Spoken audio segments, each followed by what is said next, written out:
Culture, tournée d'immersion sur la route des rois, Siandou Fofana en pèlerinage culturel dans l'Indénié Djuablin et le Gontougou. Sublime Côte d'Ivoire poursuit son rayonnement alors que la première phase de la stratégie nationale 2018-2025 arrive à son terme. Le ministre ivoirien du tourisme et des loisirs à Siandou Fofana a effectué du 21 au 23 novembre 2025 une immersion sur le terrain au cœur des régions de l'Indénié Djuablin et du Gontougou. Objectif, évaluer l'attractivité, l'état de fonctionnement et le potentiel culturel des sites intégrés au circuit national, la route des rois, tout en identifiant les actions à renforcer pour dynamiser le tourisme intérieur et sous-régional. Un itinéraire culturel peut renforcer la compétitivité touristique. À travers les départements d'Abengourou, Anib-Lécro et Bondougou, cette tournée s'inscrit dans la volonté du gouvernement de consolider la compétitivité de la destination Côte d'Ivoire, notamment après les investissements publics et privés portés par la CAN 2023. À Abengourou,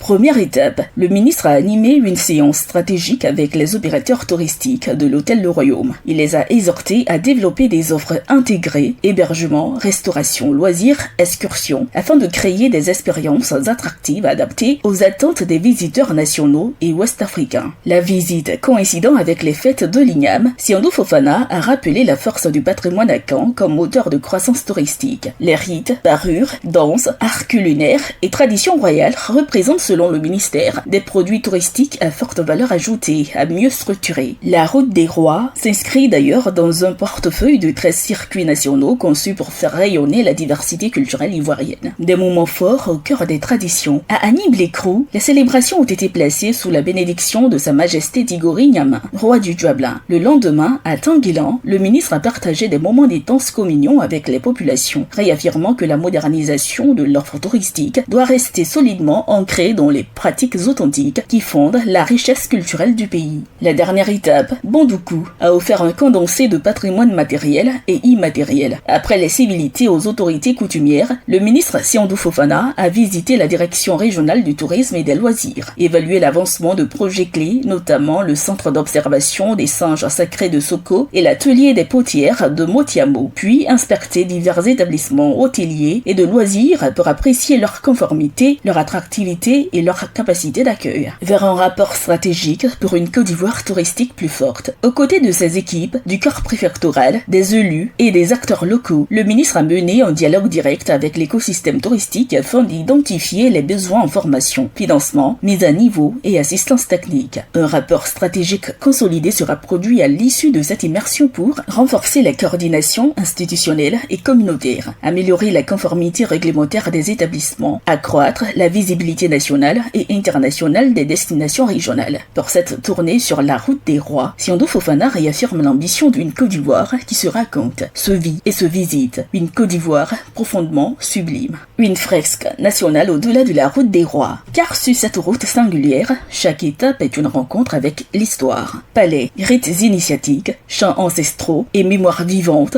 ouvrent les portes d'une tradition séculaire. Mais la Côte d'Ivoire n'est pas seulement un royaume à découvrir. Elle est aussi une mosaïque de 12 autres circuits touristiques, des lagunes aux cascades, des mosquées soudanaises aux plages atlantiques, des saveurs gourmandes aux musées de mémoire. Ensemble, ils dessinent une fresque où nature, culture et spiritualité s'entrelacent pour offrir au monde un voyage authentique, vibrant et inoubliable.